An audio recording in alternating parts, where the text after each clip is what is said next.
Buenas, Hola, ¿cómo ¿cómo estás? va? ¿Todo bien? ¿Todo bien? Acá. Bien, bien, por suerte, muy tranqui.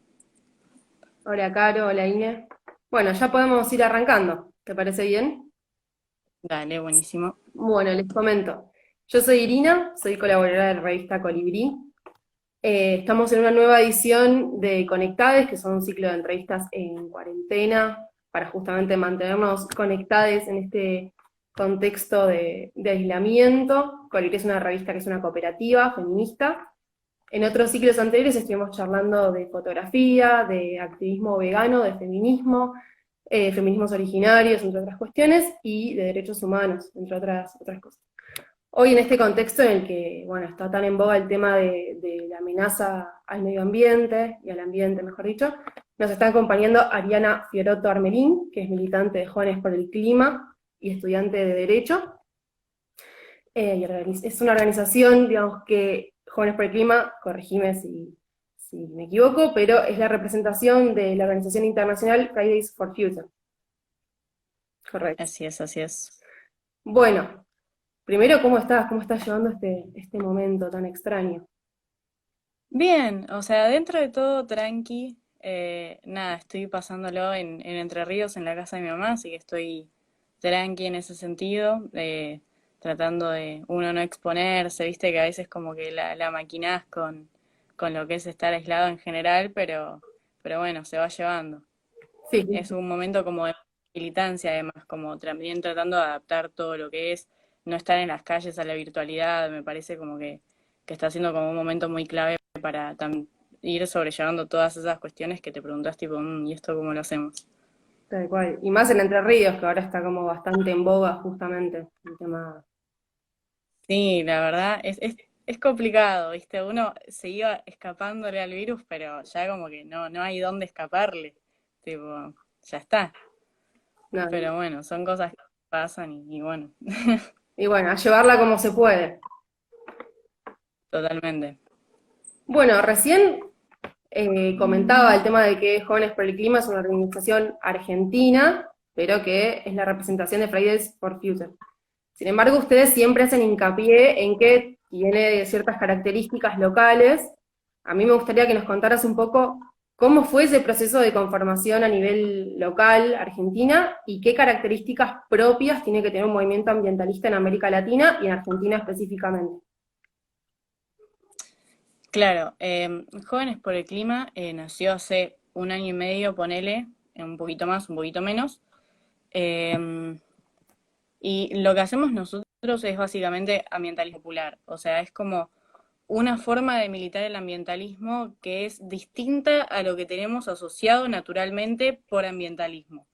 Eh, es como el ambientalismo suele ser una lucha como asociada más a lo individual, a lo clase mediero de yo reciclo, composto en mi casa, que está buenísimo y tipo, en lo particular, yo también aplico esas cuestiones a mi día a día, pero como que lo que entendemos nosotros es que hay como dos caras de una misma lucha, ¿no?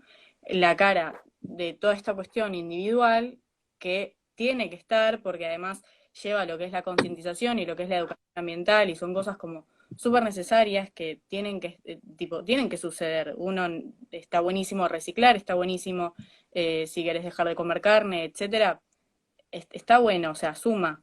Pero por otro lado también está la cara de lo que sería la lucha popular, llamemos, que viene a ser toda esta movida más en cuanto a lo sistémico, en cuanto a, ok, está bien, yo reciclo, etcétera, pero ¿por qué tengo la necesidad de reciclar?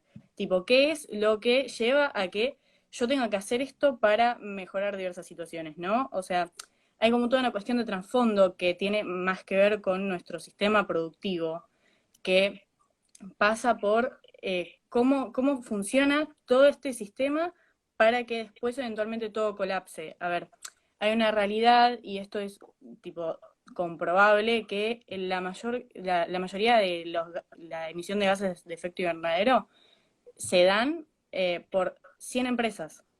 Entonces, está bien, tipo, todos y todas nosotros eh, reciclamos y hacemos todo lo posible por sacar adelante toda esta situación, pero estas 100 empresas siguen manteniendo su sistema de producción intacto.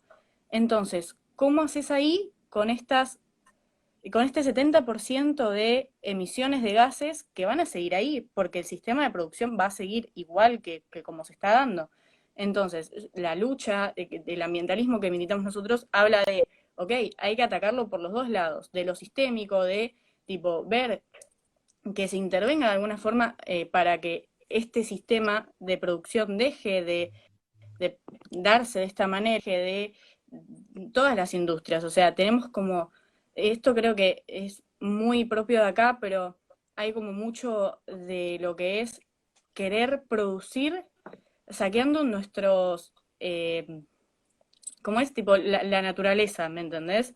En cuanto a tipo todo lo que es minería, todo lo que es agronegocio, etcétera, todas esas cuestiones siempre son como, ok, tipo, hagamos plata de nuestros recursos naturales.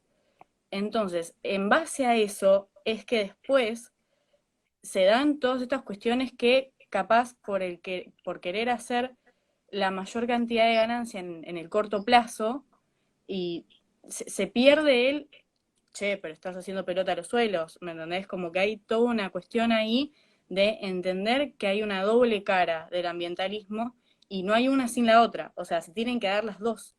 No es que también militamos tipo, no, porque no reciclen, no sean veganos, no, no, no.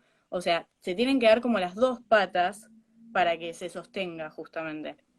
Y acá, por lo menos lo que es lo latinoamericanismo, lo latinoamericanista, es que nosotros, o sea, no podemos replicar el sistema de militancia y de lucha de otros países, porque no estamos en la misma situación Exacto. social, económica, la que sea. Entonces, tenemos que adaptar nuestra lucha a dónde estamos parados. Creo que esa es una cuestión fundamental para entender que, ok, está bien, luchamos contra lo sistémico, luchamos contra las cuestiones individuales, etcétera, pero hagámoslo desde acá, o sea, veamos con perspectiva de dónde estamos parados, de todo lo que es eh, nada, lo que son acá los autóctonos, los pueblos indígenas, hay como un montón de cuestiones que tal vez pasamos por encima porque al ver como luchas en otros países, nos olvidamos que nuestra lucha no es igual, porque acá tenemos como mucha más diversidad de problemáticas y de tipo muchas cuestiones que se dan distinto acá que en otros países. Entonces es muy difícil encarar una lucha de la misma manera en distintos países. Capaz sí, en distintas regiones, pero me refiero a ponerle, dudo que sea muy distinta en nuestra forma de luchar que en algún otro país hermano latinoamericano, ¿me entendés? Pero completamente distinto a la de un país europeo. Exacto. Sí, la configuración histórica es más o menos parecida en América Latina, a diferencia de, por ejemplo, Europa. Se me ocurre que tiene que ver un poco con eso también.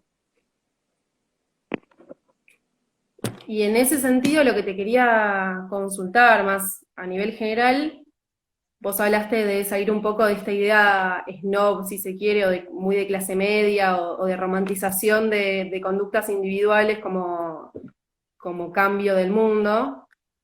¿Qué es el ecologismo popular? Para que nos cuentes un poco a todos qué es, concretamente.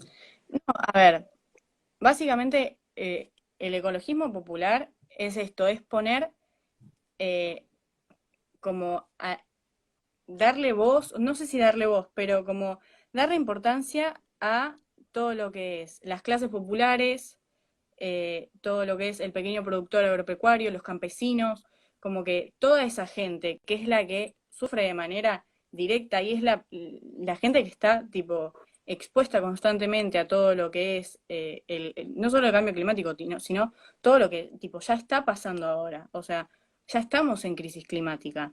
Entonces, toda esta crisis climática está afectando a la gente que tiene menos recursos. Esto, tipo, se ve clarito en lo que es la pandemia. O sea, una crisis climática que derivó en una pandemia, ¿cómo es que después quienes no pueden acceder al sistema de salud o distintas cuestiones, son las personas de menos recursos o tipo hay como una cuestión ahí de hay que salir a reivindicar todas un montón de cuestiones que no les damos tanta pelota. Entonces, el foco tiene que estar puesto en esta gente que, o sea, es la primera en sufrir las consecuencias. Mismo, tipo, el pequeño productor agropecuario o cualquier productor agropecuario, ¿no? Tipo, es el primero que sufre las consecuencias de los agrotóxicos. O sea, entonces, el ambientalismo popular entiende que la lucha tiene que ser transversal a estas personas, que son las que están expuestas de manera directa, que ya están expuestas, tipo, hoy ya están expuestas. Sin ir muy lejos también los recicladores urbanos, o sea, hay mucha gente que hoy por hoy ya está expuesta a toda esta crisis climática en la que ya estamos y hay que entender que el foco tendría que estar ahí, porque eso ya está pasando ahora. Entonces, yo creo que, o sea, lo que entiendo yo por ambientalismo popular es que hay que poner el foco ahí y hay que salir a luchar a las calles. O sea, ahora no, porque bueno, tipo, razones obvias, eh, pero, o sea, sí, es una reivindicación constante de lucha social. ¿Y cómo se da esta articulación? Por ejemplo, vos recién mencionabas la lucha de clases, dicho mal y pronto, pero también con el feminismo, por ejemplo. ¿Cómo es esa articulación con distintos movimientos?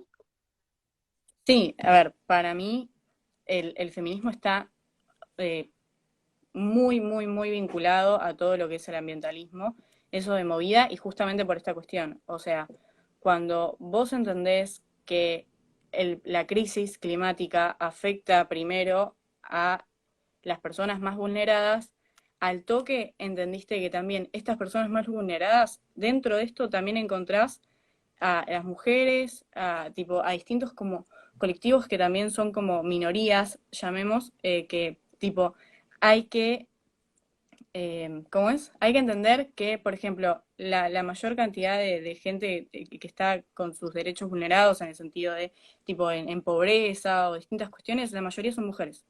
Sí, encima las tareas de cuidado suelen recaer en los cuerpos feminizados y ahora en la pandemia eso quedó muy claro, ¿no? Como la distribución del tiempo y demás, sobre todo en los sectores No, populares.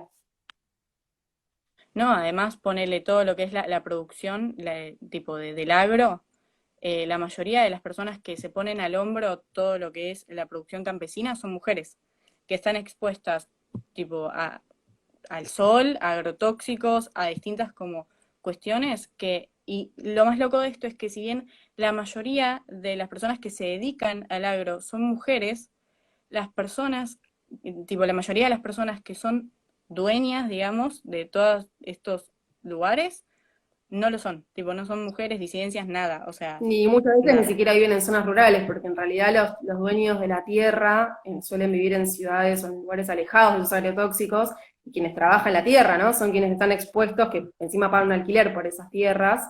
Eh, es como bastante compleja esa situación. Sí, Y por otro lado, yendo más a algo más general y a nivel estatal, recién hablamos de que las salidas individuales no, si bien pueden sumar las conductas individuales, no hacen al cambio colectivo. Yo te quería preguntar es, las cuestiones ambientales, las reivindicaciones ambientales, necesitan una inversión a largo plazo y los gobiernos tienen un plazo determinado, en este caso de 4 años. ¿Cómo se hace para traccionar políticamente y lograr que efectivamente se hagan políticas públicas en estos temas?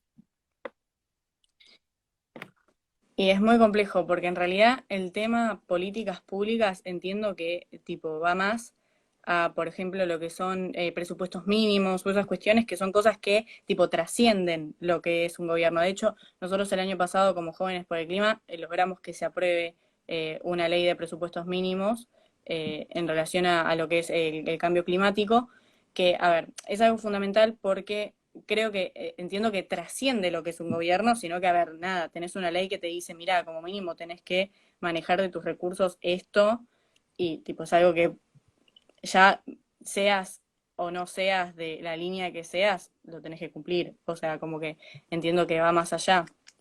No sé si va por ese lado la pregunta. Sí, en parte sí, y por otro lado, sobre todo, cómo fue el proceso de poder poner en agenda pública esto, el de que se tenga que tratar el tema de los presupuestos mínimos, y por ejemplo, si bien la ley de humedales perdió estado parlamentario 2 veces, se puso en agenda. Bueno, ahora encima está el tema de los incendios, ni hablar.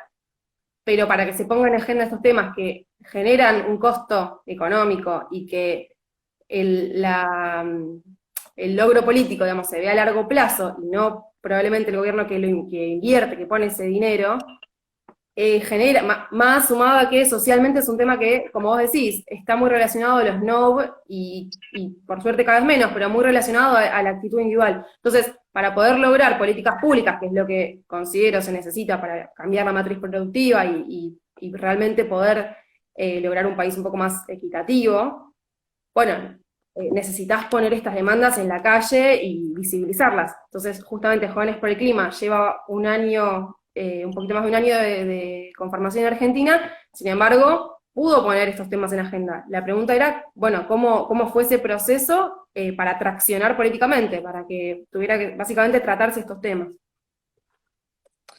Y mira, yo creo que más que nada es, primero hay como varias cuestiones, ¿no? Capaz hago como mi lectura de cómo capaz lo viví o lo veo yo, tipo, en el sentido de, nada, hubo mucha movida social, en el sentido de esto que decía, el año pasado se hicieron como varias movidas, tipo movilizaciones en las calles, etcétera, exigiendo políticas públicas para que el Estado cumpliera.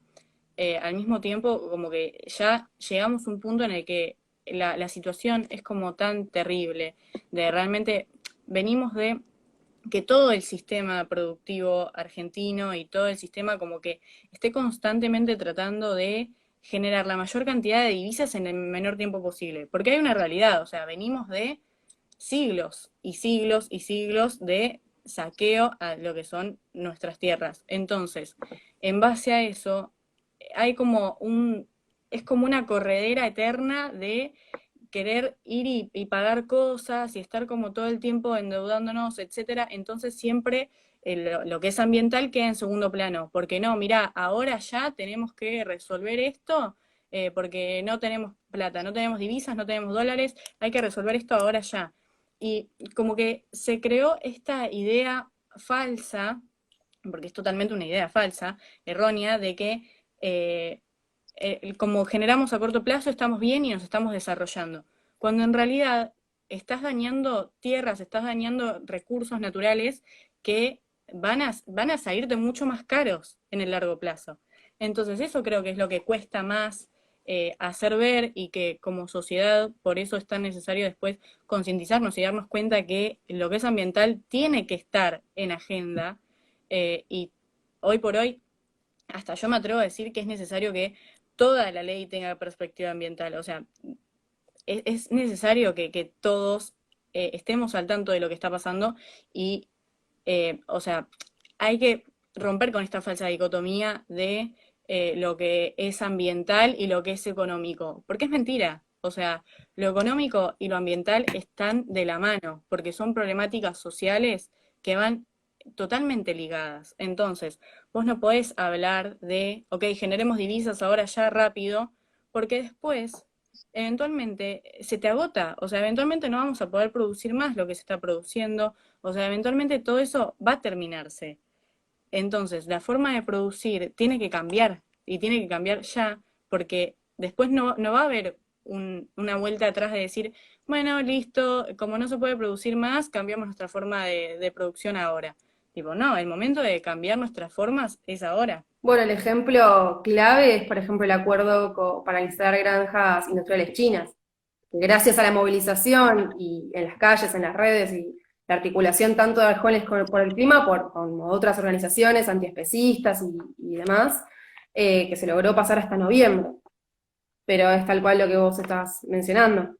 Y justamente lo que te quería consultar es, yendo específicamente como ejemplo al tema de las granjas industriales, ¿hay posibilidad de generar desarrollo económico sin dañar la naturaleza y de darle de comer al país, por lo pronto? Sí, a ver, la verdad es que sí. El problema hoy, igual con el acuerdo con China, yo capaz me gusta hacer como una lectura más de que la responsabilidad hoy es estatal en el sentido de eh, como que el acuerdo, hubieron como muchas cosas que no se hablaron, hubo como una movida muy extraña con ese acuerdo en particular de realmente como que no habían consultado con científicos, como que hay toda una cuestión medio nebulosa en cuanto a lo que fue el acuerdo ese, que tipo, encima salieron a decir, ok, se firma, punto, y al final no lo firmaron, lo pospusieron, pero eventualmente lo van a firmar, como que Y hay toda una cuestión ahí. poniendo que se iba a agregar una cláusula, que tal cual lo que decías vos, que todas las leyes deberían tener perspectiva ambiental, o por lo menos cumplir las leyes ambientales que ya existen, se pasaba a noviembre, en teoría, para que haya un artículo que prevea que se respetan las leyes ambientales argentinas, como, digo, yendo a cualquier Sí, otro. porque la realidad no les estaban previendo. O sea, no hubo ni siquiera consulta con científicos o con gente tipo en tema para ver tipo, che, lo que estamos haciendo es muy malo. Eso no sucedió. O sea, fue como, no, vamos a firmar esto. ¿Qué sé yo? Es una lectura muy... Es muy fuerte igual hablar de esto también porque es algo como súper que está pasando ahora y que tenemos que no sé, yo en lo particular tomo como con pinzas, la verdad es que desde el punto de vista moral yo creo que no hay discusión, o sea, no hay discusión viable, o sea, ni siquiera la voy a plantear porque no hay. Eh, pero en cuanto a lo que es desarrollo económico y todas esas cuestiones, creo que es raro porque se plantean como se plantean como cosas muy que no se sabe bien, tipo quiénes van a manejar estas granjas. Al principio era una cantidad de cerdos, después resulta que era mucho menos. Hubo como toda una cuestión ahí en la que como que había muchas cosas que no se tenían en claro. Entonces, vos por ahí tenés como un montón de cuestiones de, está bien, ¿esto cómo se va a producir? Porque si supuestamente son para exportación, ¿qué pasa si, por ejemplo, no podés exportar más y de esto se ocupan, por ejemplo, las grandes industrias, ¿no? Acá en Argentina. ¿Qué pasa si de repente no se pueden exportar? Van a tener que volcarlas al mercado interno y todo lo que es pequeño productor, nada, murió. O sea, no en el sentido literal de morir, ¿no? Pero en el sentido de como que va a ser un golpe recontra Sí, se fuerte está para todo lo que... desplazando por lo pronto. Claro, totalmente, porque encima, obvio que al haber más oferta, va a haber, va a bajar el precio y todo eso termina pegando después en el pequeño productor. Todo esto sin entrar en todas las cuestiones morales que, tipo, de movida no voy a entrar ahí porque, tipo, ya lo sabemos. O sea, ya sabemos cómo es y ya creo que estamos todos de acuerdo que no es algo positivo. Pero, si vamos puramente, o sea, dejando de lado lo moral, eh, bueno, igual muy fuerte lo que acabo de decir, digo, dejar de lado lo moral. Se entiende perfectamente bien. Pero, o sea, viéndolo como desde esa perspectiva, es súper complejo entender cómo se podría ver esto para que no sea estrictamente algo que golpee a ciertos sectores. Además, al mismo tiempo, todo lo que son cuestiones de hacinamientos, ¿dónde van a poner tipo todos estos animalitos? Tipo, ¿los van a tener todos juntos? ¿Los van a distribuir? O sea, como que hay muchas cuestiones que tipo, no sé, Sí, el agua que se necesita también. Digo, hay un montón de cosas que... ¿a dónde va la caca, el pis? Si los tenés todos hacinados, les tenés que estar inyectando todo el tiempo antibióticos y todo eso los hace inmunes a un millón de enfermedades. Y después pasa lo que está pasando ahora. O sea, las enfermedades zoonóticas, eventualmente el animalito es inmune, eventualmente se la pasó a un humano y mírennos ahora. O sea, yo no quiero tampoco generar como esto de es todo terrible y es todo caótico, pero sí hay que empezar a como generar conciencia de tipo, che, ojo con tipo, ¿qué estamos haciendo, no? Sí, más en un momento de pandemia que se disparó por un contagio, como decís vos, por zoonosis. O sea, necesitamos otra pandemia para darnos cuenta que esto no funciona. Que aparte de vuelta, económicamente, no hay ninguna prueba de que vaya a generar desarrollo productivo, ¿no? Ni, tampoco hubo de Cancillería mucha información, como decías vos recién, como para saber. Y en cuanto a la otra parte de la pregunta, si existen otras formas de producción que sean sustentables, que permitan alimentar de forma sana. Mira, o sea, sí, de hecho, nosotros creo que lo debe haber visto bastante gente. Hace poco hicimos como un curso de agroecología con todo lo que fue la rama rural del MTE, pero más que nada porque entendemos que, tipo, hay toda una rama del agro que no se ve. O sea, como que a veces pensamos, uy, el campo es tal persona. Mentira. O sea, como que hay distintas formas de entender y de ver al campo en general, ¿no? Tipo, cualquiera sea la producción, ¿no? Tipo, si sea eh, de lo que se les ocurra. Tipo, generalmente los pequeños productores se dedican a la producción frutihortícola y son los que eventualmente nos dan de comer. O sea, sorry, yo no como soja. Eh, nada.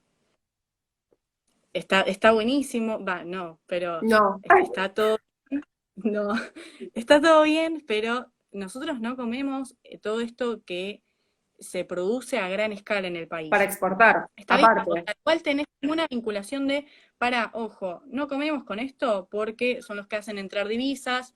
Ok, hay como toda una cuestión ahí que es para detenernos y pensarla y analizarla, y cuando más te metes en tema, más te pones como a decir, tipo, che, ¿qué onda? Como que es más difícil empezar a cuestionar ciertos problemas cuando te metes más en tema y te das cuenta de que son un problema, pero que al mismo tiempo generan esto otro que no es estrictamente malo. Eh, pero bueno, hay como toda una cuestión de sí. A la pregunta puntual, sí. Existen otras formas de producción, todo lo que son, o sea, hay pequeños productores que se dedican específicamente a tipo producir lo que son agroecológicos, o sea, frutihortícola, pero agroecológico, eso quiere decir tipo sin transgénicos, sin toda la basura que como que le van metiendo generalmente, pero hay como toda una cuestión ahí también en cuanto a qué tanto se les reconoce, el valor agregado, esto, aquello, entonces, tipo, es muy difícil para el pequeño productor que se le reconozca el laburo que hacen, Sí, la propiedad de la ¿entendés? tierra, ¿no? También se necesita Obvio, urgente además. una ley de tierras, porque si vos tenés que pagar un alquiler y tenés que comprar el paquete que te vende Monsanto para poder producir más rápido y pagar ese alquiler, es toda una... Y las semillas, entonces todo atentando contra la soberanía alimentaria. Entonces lo que vos decís de la agroecología es clave. Por un Sí, montón de... totalmente. Capaz, desde nuestro lugar privilegiado, estaría muy bueno empezar a consumir agroecológico, ¿no? O sea, empezar a, tipo, vincular directamente con ponerle distintas cooperativas que venden bolsones agroecológicos, como distintas movidas que todo eso va al productor directo, ¿me entendés? O sea, no sé si tan directo, pero en el sentido de como que no hay tanta mano de por medio de este valor agregado, ¿no? O sea, no es lo mismo comprar en la verdulería de la vuelta de tu casa, no digo que esté mal, porque bueno, no deja de ser la verdulería de la vuelta de tu casa y no deja de ser gente que labura, etcétera, etcétera. Pero sí, el tema es que después al productor, capaz de lo que vos fuiste y compraste, le quedaron 2 pesos con 50. ¿Me entendés? Entonces yo creo que ahí está el tema de qué tipo de producción también queremos nosotros para nuestro país y qué tipo de, justamente, qué tipo de desarrollo queremos. O sea, está muy ligada la palabra desarrollo con generar plata. ¿No? Como que el desarrollo siempre se piensa como económico y a corto plazo. Es muy difícil entender cómo romper esta estructura de el desarrollo va más allá. O sea, cuando hablamos de desarrollo, podemos hablar como, ay, no sé si yo me veo congelada, Te pero no sé si se me congelaste. escucha. Yo te escucho, pero te congelaste. Capaz que perdiste internet, ¿puede ser? Ahí va, ahí te descongelaste. Escucha, yo sigo, tipo, ya fue, Y se te ve, así que joya. Mándale mail. buenísimo. Eh, no, lo que estaba diciendo es que eh, ahí perdí el hilo, pero estaba hablando como de toda esta cuestión de lo que es el consumo No, de los agroecológico. intermediarios, estabas hablando un poco de la falta de intermediarios y del productor, para ver si te retomamos el hilo. Claro, o sea, como que ahí de repente, qué sé yo, es muy difícil que al pequeño productor, ya me acordé que estaba hablando, de el concepto de desarrollo. Ahí Tal está. cual. Que tenemos asociado directamente el desarrollo con esta cuestión de corto plazo, de generar divisas. Tipo, bueno, genero desarrollo económico, ya, todo esto. Entonces, de repente como que entendés que el desarrollo va mucho más que eso, porque entendiste que hay como toda una matriz productiva que tiene que desarrollarse, que tiene que cambiar, que tiene que volcarse a otros métodos, y eso también es desarrollo. Exacto. No deja de ser desarrollo. Entonces, es como entender que el desarrollo, cuando hablas hablar de desarrollo sustentable es como complicado, eh, porque justamente esto que digo, o sea, hay como una visión medio estricta de también esto de desarrollo económico, no tiene nada que ver con lo ambiental. Mentira, o sea, porque esa tierra que hoy te está dando plata, por ejemplo, vos la explotaste y la recontra explotaste y, no sé, dentro de cierta cantidad de años no la vas a poder explotar más. Y si no cambiaste tus formas de producción, donde veas que no estás haciendo pelota al suelo, no vas a poder cambiarlo más. O sea, va a haber como toda una cuestión ahí en vías de desarrollo que son como muy complejas para entender de lo que es el desarrollo real y esta falsa creencia de desarrollo cuando es mucha plata rápido, ¿no? Exactamente. Como que me parece que va muy por ese lado también. Mucha plata rápido que muchas veces, la gran mayoría, se exporta a la Unión Europea y a Estados Unidos. O sea, ni siquiera es que, con lo cual tampoco justificaría, a mi modo de ver, la matriz extractivista y destructiva del ambiente, ¿no? Pero ni Totalmente. siquiera, ahí se nota esta falacia del discurso, ¿no? Muchas veces del desarrollo o naturaleza como si no pudieran ir de la mano. Cuando, como Sí, decís, totalmente. es una noción de desarrollo que claramente no compartimos. Y justamente, bueno, el tema de los humedales tiene que ver con esto. Vos que estás allá en Entre Ríos lo conocerás muy bien. Cómo se está avanzando, a pesar de los presupuestos mínimos ambientales que existen, sobre esas tierras, arrasando con todo lo que hay, con vidas, con tierra, con las plantas, con los animales, con la salud de las personas que habitan ahí y cerca. Sí, totalmente. Igual, o sea, todo lo que es humedales viene desde hace años. Ahora se les está dando como un poco más de pelota por, bueno, todo lo que está pasando, que es terrible. Pero me acuerdo que a principio de año, apenas se arrancó la cuarentena, también hubo como toda una cuestión de hablar de los humedales. Yo igual estoy en Gualeguay, en Entre Ríos, entonces como que no estoy en la zona afectada, que sería toda la parte de Rosario, Paraná, Victoria, como que toda esa franja que está alrededor del río Paraná. Pero sí estoy muy al tanto de la situación porque sí tenemos compañeros y compañeras que tipo están ahí y la están viviendo. Eh, pero, a ver, como que hay muchos factores que llevaron a que hoy esté pasando lo que está pasando. Eh, Podemos hablar, por ejemplo, de que apenas empezó la cuarentena, hubo una bajada histórica del río Paraná. O sea, todo lo que era el río Paraná, que es un río enorme que atraviesa muchas provincias acá, tipo Corrientes, Entre Ríos, Santa Fe, Chaco, o sea, es un río muy extenso y de repente tuvo una bajada histórica que muchas provincias tuvieron que decretar la veda pesquera. Tipo, decir, chicos, no salgan a pescar porque la flora y fauna está tan afectada, lo que no hay agua, que no está bueno que salgan a pescar así, o sea, es una locura. Entonces, ya en ese momento se habló de necesitamos una ley de humedales. O sea, eso sucedió, que fue bien a principio de la cuarentena, digamos, para poner como en un marco de espacio-tiempo. Ahora, lo que está pasando hoy con los humedales es que, bueno, de todas formas, cuando entras en tema te das cuenta que los incendios se pueden provocar eh, por cualquier motivo, o sea, no estrictamente el agronegocio, pero bueno, a ver, tendemos a creer que, nada, fue el agronegocio o qué sé yo. Es como muy complejo verlo distinto, pero puede pasar, o sea, que de repente, no sé, se te cayó un fósforo y, a ver, toda esta bajada, toda la crisis climática en general está haciendo que todo eso esté muy seco ahora. O sea, vos tirás un fosforito ahí y se prendió fuego. Al margen, sí hay una cuestión puntual que es que la tierra la podemos, digamos, purgar, o sea, como renovarla y que vuelva a recuperar ciertos minerales prendiéndola a fuego. Eso no es algo malo, o sea, es algo que sucede, o sea, hay lugares, campos, etcétera, que se prenden fuego para purgar la tierra y que se pueda volver a sembrar, ¿no? Ahora, todo esto está súper regulado y se supone que, a ver, todo lo que es el país en general, hay como un aprox 25% que es zona de humedal.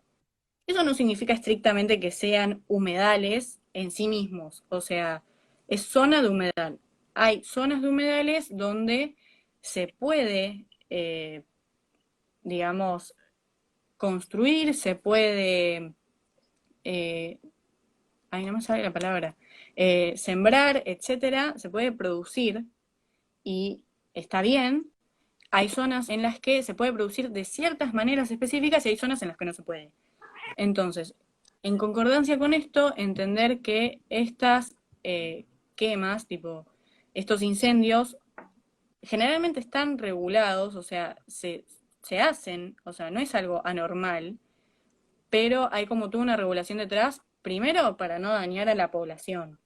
O sea, toda la población, ponele de Rosario, Rosario estuvo cubierta de humo, ¿cuánto tiempo? Eso es una locura. Entonces, a partir de eso, yo creo que está bien, hay lugares, hay formas de purgar la tierra y de poder volver a sembrar, que encima igual hay que pedir permisos para eso, o sea, se supone que digo, uno tiene que ir, por lo menos acá en Entre Ríos, sé que hay que pedir permisos al gobierno entrerriano para ver si se puede prender fuego o no. Y a partir de ahí se hace. No, y Estos incendios que aparte, están sucediendo, aparte, perdón, te interrumpo un segundo, tiene que ver con lo que sucede con esas tierras después de esos incendios, porque una cosa es que después de esos incendios haya producción o agroecológica, de pequeños productores, pero no es lo que está pasando. Vos antes decías, una tiende a pensar que es el agronegocio, y bueno, tiene que ver con lo que se hace después con esas tierras también. sí, sí, total. Pero, ¿cómo es? Bueno, y, o sea, todo eso está, se supone, regulado y se puede o no hacer. El tema es que, primero, que esto no está regulado porque nadie pidió permiso a ningún lado. O sea, como que son accidentales. Eh, qué sé yo. Y además, o sea, toda esta cuestión de que se dio de manera masiva. O sea, de repente estaba todo el país prendido fuego. Tipo, chicos, ¿qué pasó? Eh, y llegó a un punto en el que era incontrolable y en el que realmente, o sea, afectó a la población, afectó a los mismos productores que estaban ahí. Hay un montón de productores que viven en las tierras y de repente se les prendió fuego todo. O sea, por más, no sé, purgar la tierra que quieras, si prendiste fuego a la casa de tu productor, como que ya va más allá. Pero bueno, Eh, eso me parece que es lo que está pasando y hoy por hoy, nada, hay como muchos proyectos para lo que sería una ley de humedales. Eh, no hay uno solo, hay varios, pero la mayoría tienden más o menos a lo mismo. O sea, tener tipo todo lo que es el inventario de un inventario nacional de cuántos humedales hay en Argentina, todo lo que es el ordenamiento territorial, de, ok, tipo, están estos humedales. ¿Cuáles son los humedales donde se podría producir? Porque, a ver, la idea no es no producir.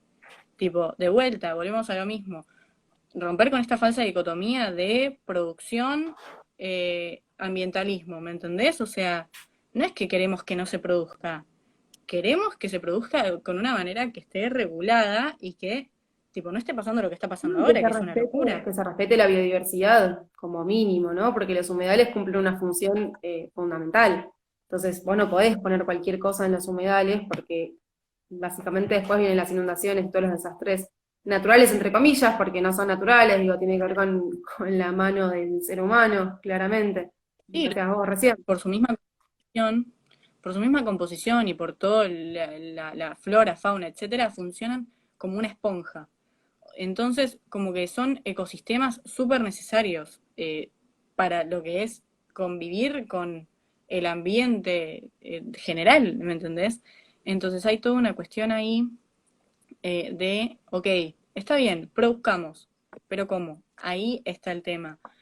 También en dónde, si acá se puede producir de tal forma, por qué lo estamos haciendo de tal otra. Me parece que ahí está puesto el foco y por suerte, tipo, hay varios proyectos de ley que como que van a esas cuestiones, o sea, tocan todo esto porque es para mí lo que se tiene que tocar, o sea, está bien, tipo, digamos cuáles son los humedales que hay en el país y en cuáles se puede hacer qué, ¿no? Porque de repente no podemos hacer todo en todos lados porque cada humedal es distinto igual, tipo, eso creo que de hecho me acuerdo que una vez hablando con un compañero fue como muy fuerte el hecho de no podemos definir un humedal, tipo de manera concreta, decir un humedal es esto, porque los humedales son muy diversos, tipo entre sí son muy distintos, entonces es muy distinta la forma en la que se puede dar una producción en cada humedal.